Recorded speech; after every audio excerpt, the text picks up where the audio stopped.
Hello, hello, hello. My name is Jason Allen. I'm a realtor based in Palm Springs, California, with Keller Williams Luxury Homes. Now, we say luxury homes, that's the name, but luxury isn't price related, it is service related. Today, I'm going to do a market report on Cathedral City. If you give me a moment, I'll bring the chart up and we'll dive into the numbers. So here we are with the Desert Housing Report. I always like to point out that this is a combined report with both of our local associations, California Desert Association of Realtors and the Greater Palm Springs Realtors Association. Two industry trade groups, they just have two offices. It's like clubs that we have to belong to. You can belong to one, the other, or both. But because they are separate organizations, the data has to be merged so we get a fuller picture of the overall market. So monthly, they put out the Desert Housing Report. These numbers are crunched by a third entity, an outside entity, so that we can get this objective information disseminated to all agents in either of the two associations. So today, again, it's Cathedral City. For those that don't know, Cathedral City is just to the east of Palm Springs. You can access it going across town. There are a few accesses over washes, or you can go on the 111, or you can take the freeway. As you can see, this green or blue section here, purplish section, the 10 goes through it, so you can hop off and go to either side of Cathedral City. A little bit of a bedroom community. The downtown is along the 111, where their city hall is. Mary Pickford Theater, the CV Rep, which is a theater playhouse that's located there. Cute. It's very cute. And then they have actually a hillside, which is called the Cove. You may have heard that. It can be a little funky up there. There are no housing developments that were all done at one time, the way we'll say in the flatlands of Cathedral City. So quick overview of the sales recovery chart for the Coachella Valley. And essentially, if we look at this baseline of 0 being normal, through COVID, we had sales above normal. Since then, we've dropped below normal. This I would directly relate to interest rates. And you can see we're kind of, we're not quite bouncing up. I wouldn't say this means we're for a long downward trajectory. There's no indication of that. So let me keep going. And there's the summary here. I'll pause for just a moment. You can always pause your video to read this if this is important to you. The last few months, I've extracted pages like this and then realized, you know what, I can gloss over them. You can choose to pause, read them, and move on. So the Coachella Valley is that entire set of cities that I showed you on that map at the beginning. And from a 22-year chart perspective, which enables us to look at what was going on during the run up to the Great Recession, through the Great Recession, and since then, you can see where our home values have more than recovered. They're far beyond where they were if you purchased in January of 07, for example. Certainly, if you purchased in January of 09. And yes, they do kind of go up and down seesaw. I would imagine that most communities throughout the United States kind of seesaw. So if you'll note down here, I have underlined that the folks that prepared this think the supply and demand will soon begin to favor buyers. I would agree with that. We are slowly seeing more inventory come to the market. There's a caveat to that. It assumes, at least from my perspective, that we're going to continue to have higher interest rates than we saw during the pandemic. So if that's true, then yes, there will naturally be more supply coming on. You think about it, people are still passing away and have to have their estates have to be sold. People are still getting divorces. People are getting job transfers. People are getting having babies born and children moving out of the house. So there's upsizing, downsizing that occurs. And we are a retirement destination for many folks. So we're going to see more inventory come on. I don't know that we'll see the supply pick up dramatically unless we have a rate cut, because there does feel like there's some pent-up demand out there. And then this chart, by the way, is the detached homes. We try and break things into detached. So that would be a single family dwelling, may or may not be in an HOA. And then we look at attached. So those are condominiums, townhouses, that sort of thing, where there's at least one shared wall. Often those are in a HOA of some sort, though it could be a small association of a single building and the 2 to 6 units within that building that have created an association. So let's talk about Cathedral City now, breaking it down into the averages. And we use two ways of calculating things here. One is average, whereas we take, let's say if we have a set of 10 and each is $1 million, we add them up, come up with that number, and then divide by the number that we started with. So we started with 10, each at $1 million, 10 million divide by 10, we come to $1 million. That's the average. The alternative, and that's what we're using on this page, the alternative is the median. The median is where we have 10 and they're all different prices, or they could be the same price, then you'd have a median of 10 of $1 million, but all different prices, presumably, whatever's right in the middle. So that says half or above that number, half or below. We use those two as a way to homogenize the data and then have a consistent benchmark against which we look every month. In this particular page, we're looking at averages. And so in Cathedral City, we have an average home size. This would be a detached home of 1,800 square feet, price per square foot, $328.71. Average price, when you multiply these two out, $591,678. A year ago, $565,767. So you can see where the price, the change year over year, 4.6%. And then if we take into consideration the very lowest point in the market between 11 and 12, that comes out to 153,216. So from the low, it's a 286.2% increase.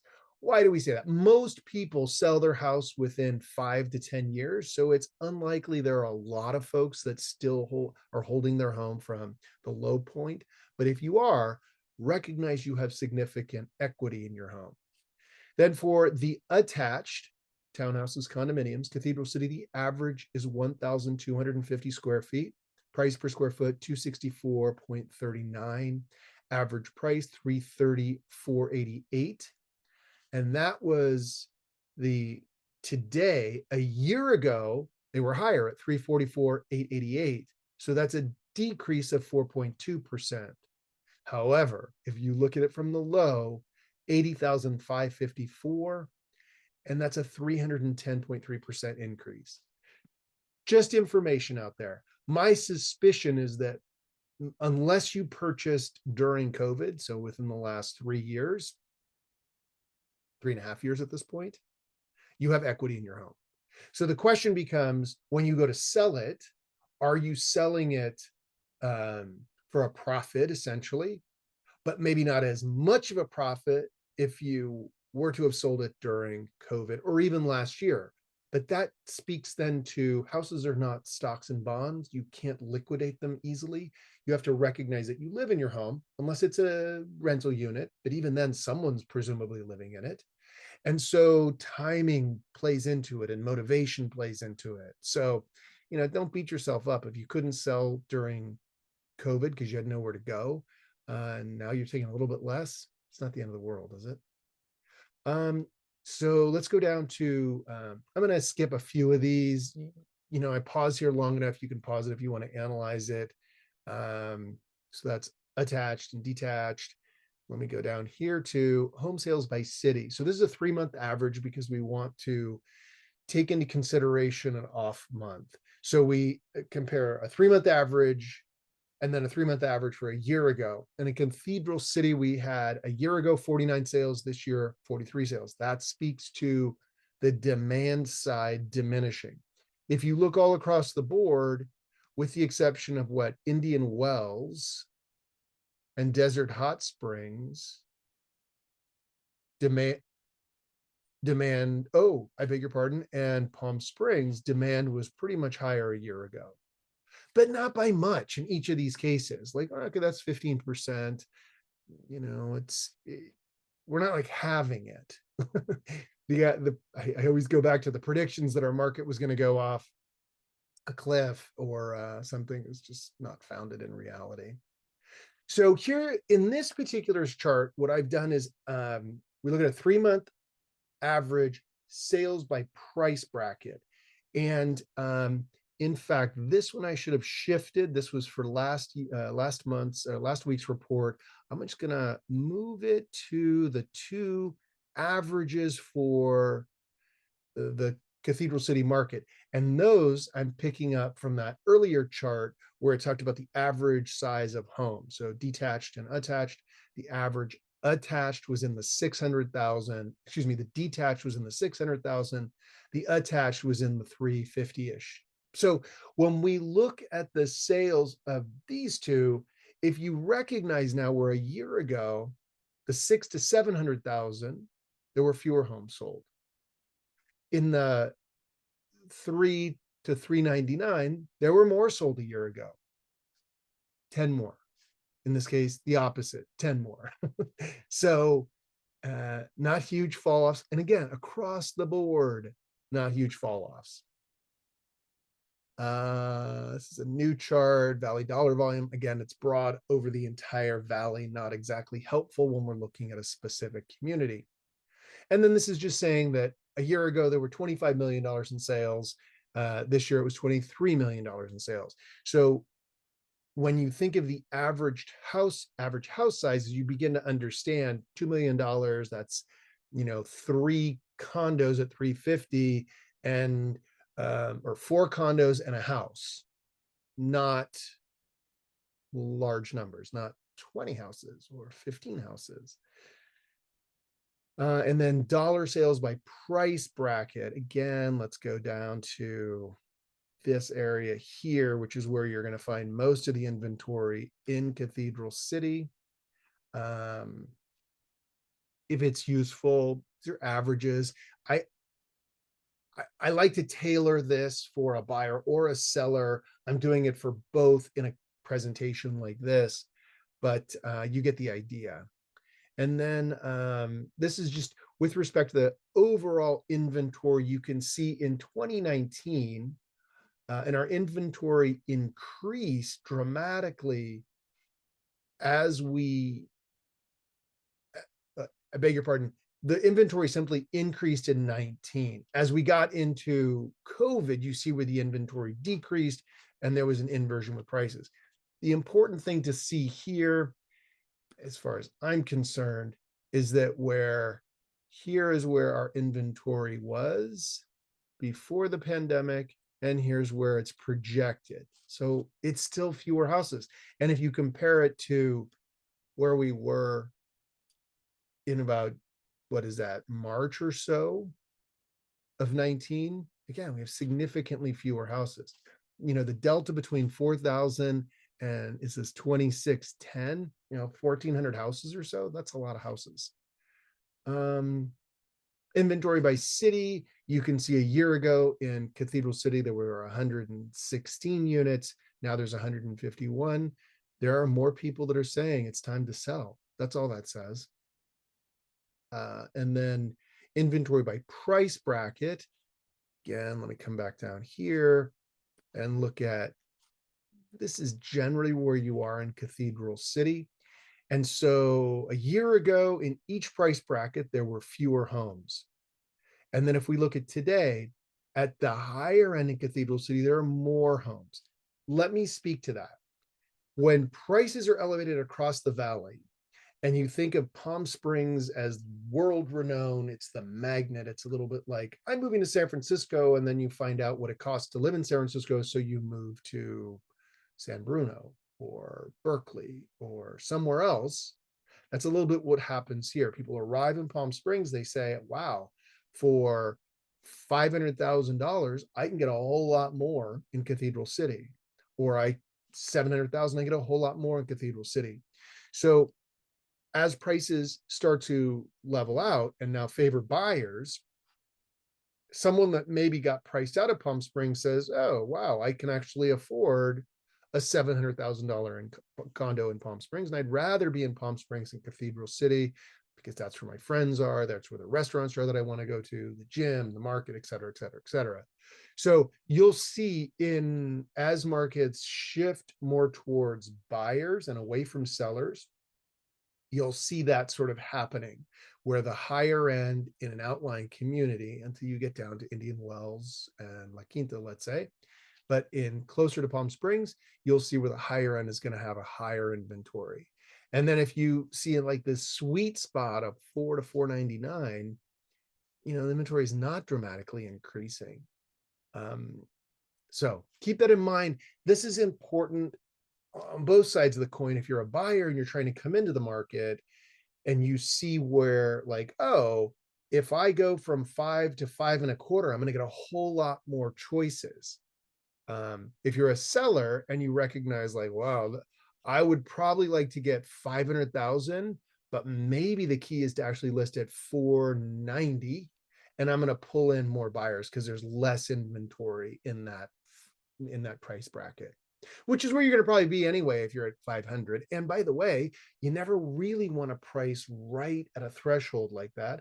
And that's because buyers, when they go in the market and they go online, they use price brackets. And so if they can't afford, so to speak, over 500,000 and you priced your house at 501, that's not going to fall into their search criteria. And you may be willing to accept less than 501. Months of sale ratio. Again, these valley-wide numbers are not super helpful for the individual. That's why I tend to focus on specific cities in each of these reports that I do. So months of sale, what this says is last year, we had 2.3 months of sale. This year, we have 3.5. That just means if we had no additional inventory come on the market, it would take us 3.5 months to sell everything. And then we get down to months of sales by price bracket. Again, this falls into the Cathedral City element. So even though we say on average, like combined 3.5, but now let's look by price bracket, and you get into this 300 to 399, and you really only have 2.5 months of inventory. Last year it was less, 2 months. So you're half a month higher. Same thing in the 400 to 499, 2.5 months. You get up into the higher end and it's 3 months, 3.5 months, pushing 4. So that rewind, it goes back to what I was saying about demand in a marketplace based on what prices are in Palm Springs. Sorry, Cathedral City. Now, the median days in market, it's often said days on market. It's just how they choose to represent it. And I added these 2 pink lines for a reason. First of all, we still have folks, whether they're buyers or sellers, assuming they're going to list their house on a Monday. We do it on Thursday. I do it on Thursday. There's a whole theory behind that. But I'm going to list on a Monday, and by Friday, it's going to be in contract and sold. Not true. Why is that? Increased inventory, less demand.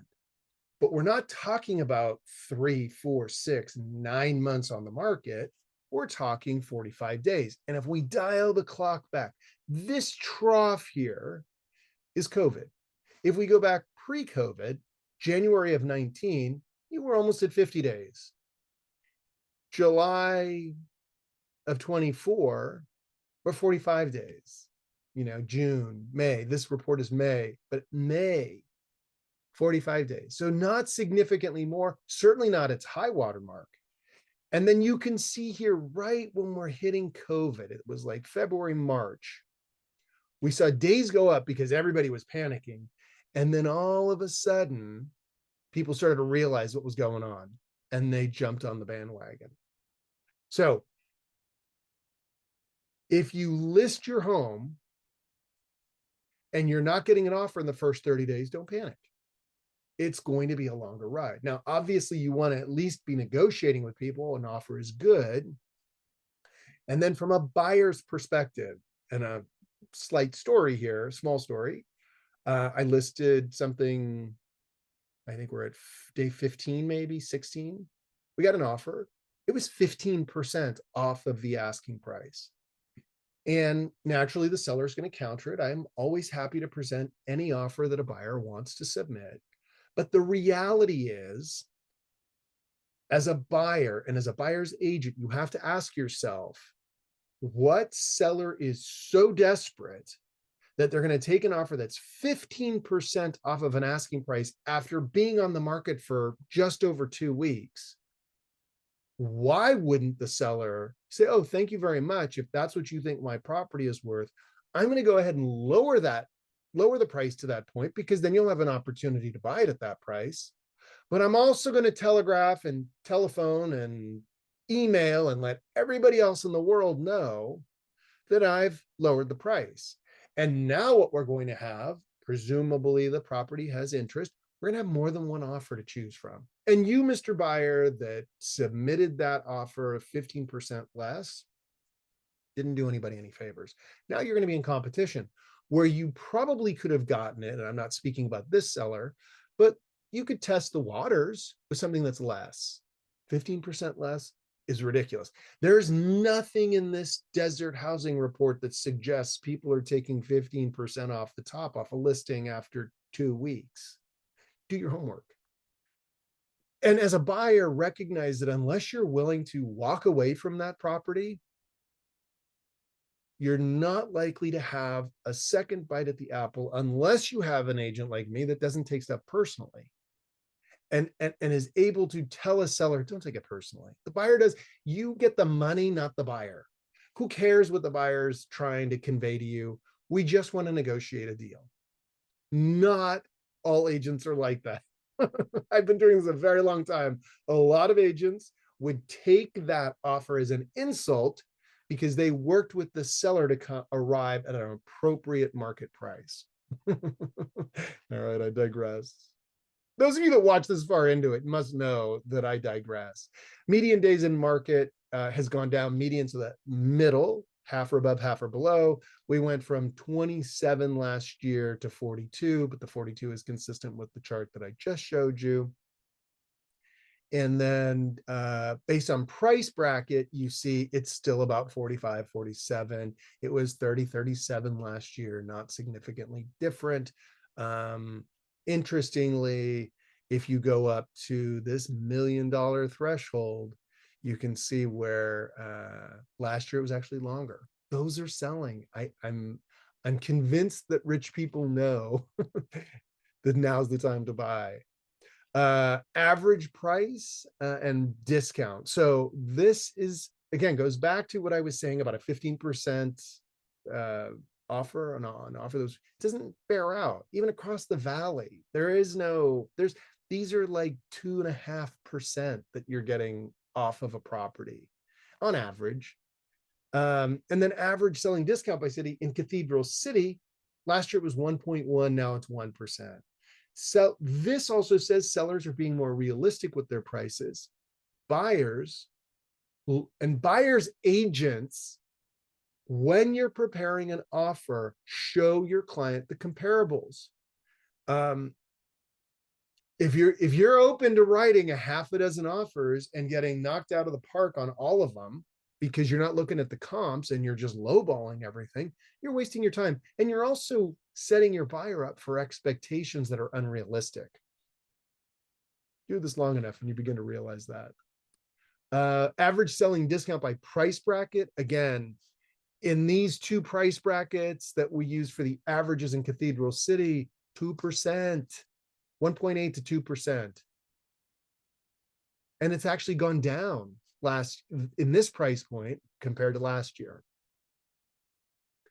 And then there are 15% of houses across the valley that are going over the asking price. That's not to say they're going over by 15%. It might be that someone finds a condo that's priced at $399 and the buyer wants to telegraph to the seller, we want your house. We're actually going to offer you $400. It's a gesture. It's not significantly over, but it falls into this category of properties that are over asking. And when I represent a buyer, and let's just say that it's 2 weeks in and the seller has gotten no offers and the house is actually fairly priced, I might say to my client, do the asking price or even a little bit over to sweeten the deal. That's what you're seeing here. And then I'll leave this here for just a moment. You can pause your screen, take a look at it if it's important to you. It talks about the numbers, prices, and so forth. And now I'm going to jump over to the other chart that I always like to use, which is provided to me by Chicago Title. And what I like about it is we do houses, then we flip over to condos. You'll see this is Cathedral City. This is a really good indication here. And some of these numbers are off slightly. Keep in mind, Chicago Title uses Alto's research. They update weekly, whereas the chart I just showed you, the Desert Housing Report, is a monthly. So they're never going to align perfectly. This analog dial here shows that we are still in a slight seller's market. Why?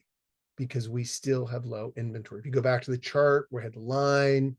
It's like we have fewer homes today and things are selling in less than 6 months. So we say it's a seller's market. If you're a buyer and you have all the time in the world, then you can make 2 or 3 of those offers that aren't going to go anywhere until you happen upon the seller that's eager to sell. I can tell you, as the NAR settlement begins to take effect, buyers are going to have a harder time finding agents that are willing to do that. But I'll speak to that in a moment. Median list price for Coachella Valley. These are houses, single family dwellings. You can see by price bracket. I would say only slightly down from the high water mark. And then in the case of the higher end, they're higher. And then this defines it at the very bottom here. You can see here what they're talking about. Let me jump over to condos. And then in condos, you can see we are still in a seller's market, slight seller's advantage. And that high end on condos has taken a hit. Why?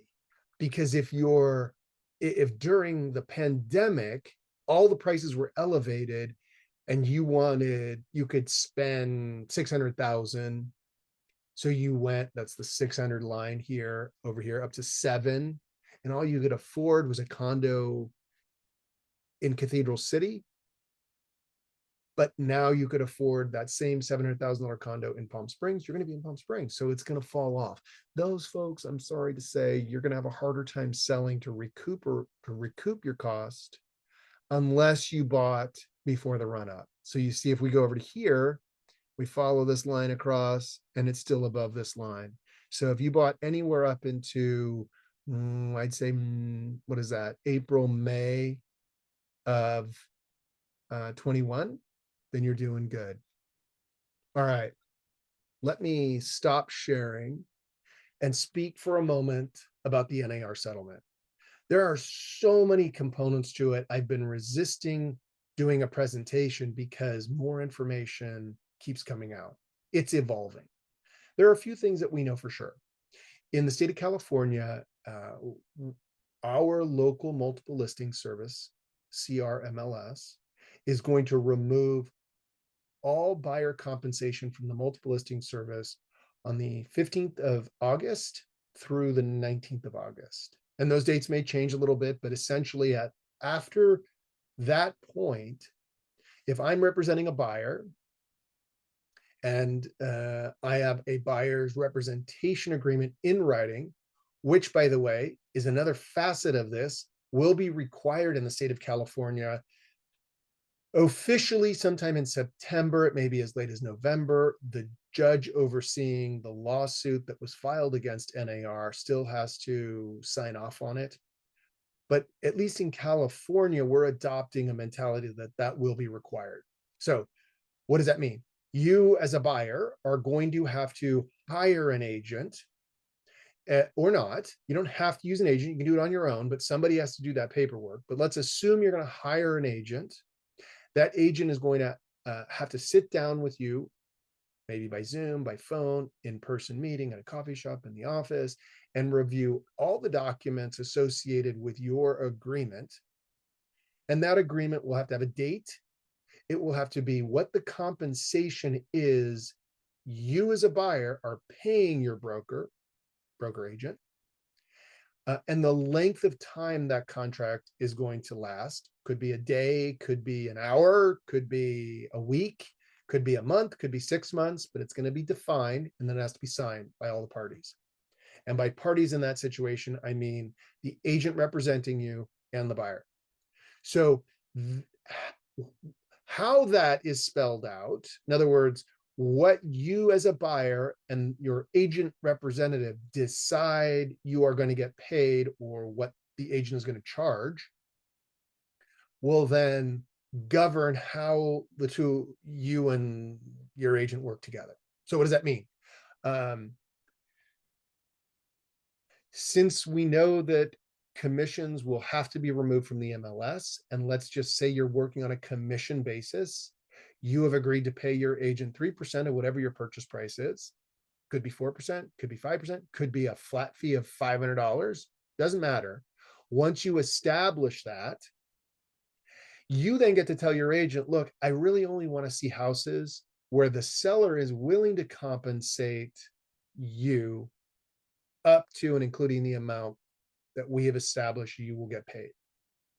So I now present, in that scenario, I present you with 3 houses, or you find 3 houses online. I then have that you want to see that are possible houses you'd want to buy. I then have to contact the listing agent in each of those cases, determine if the seller is offering any compensation. And then I come back to you with that report and I say, okay, house A is offering $500. House B is offering $1,000, and house C is offering 3% of the sales price. And so you then get to decide, do you want to see all 3 because you're willing to pay the delta between the 500 and what I've agreed you will pay me, what we've agreed that I will be paid, my broker will be paid, and out of which I will be paid. Or you can say, no, only show me the house or houses that will cover your costs, or the costs to compensate you. It's extra work. It puts the power in the buyer's hands on what they want to see and how much they want to spend. But here's where it gets tricky. So ring, ring, you call me up and say, hey, Jason, I would like to see 3 of these houses. We never worked together. Okay, great. Let's come into my office. Let's have a conversation about what you're going to pay me.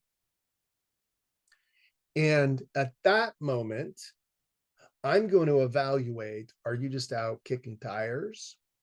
Are you needing to purchase a house in a specific window of time? And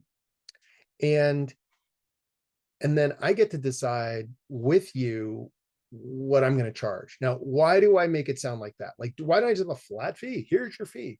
Because different scenarios require different pricing. You don't go to the dealer and say, hey, service my car. And the dealer says, okay, that'll be $500. No, the dealer wants to have a look at the vehicle and then understand what needs to be done. Oh, you need brakes, you need the oil change, you need this, you need that. So our brokerage is going to come up with what I would call an a la carte menu. Oh, you want to see 5 houses today, and that's all you want to do. Okay, that's X price. And at the end of the day, you're going to pay that agent that price. Or I, as a buyer, know that I'm going to buy a house and I need to do that purchase within the next 3 months. And I want to see as many houses as I can. And I don't care what the other side is offering, because I'm going to guarantee that I pay you X. Well, in that scenario, I probably wouldn't charge on a per visit basis. I have less work to do. I don't have to call each agent whose listing we're going to see to determine if that qualifies for what my buyer can afford or wants to spend. Less work.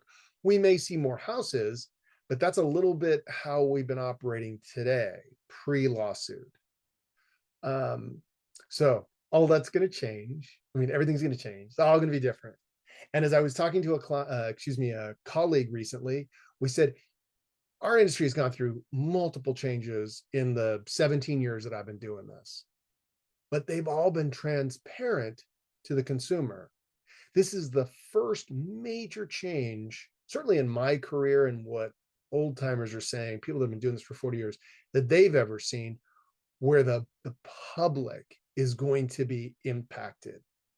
And buyers are going to be on the hook for paying commissions in a seller's market.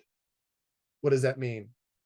There's no rule in the settlement that says a seller cannot offer some compensation. They simply can't offer that in the multiple listing service. And so in a competitive buyer's market, a seller is going to be more inclined to cover the cost of the buyer's agent because they want to make sure their house is sold, as compared to a buyer's market like we had during COVID or presently in some parts of this country, a seller's market where, for every listing, there were 10 offers. In that case, the seller is not going to offer the buyer any compensation. So while a buyer is in a competitive situation, thereby offering more and maybe doing fewer contingencies, they're also paying their agent. So we're going to see how that plays out.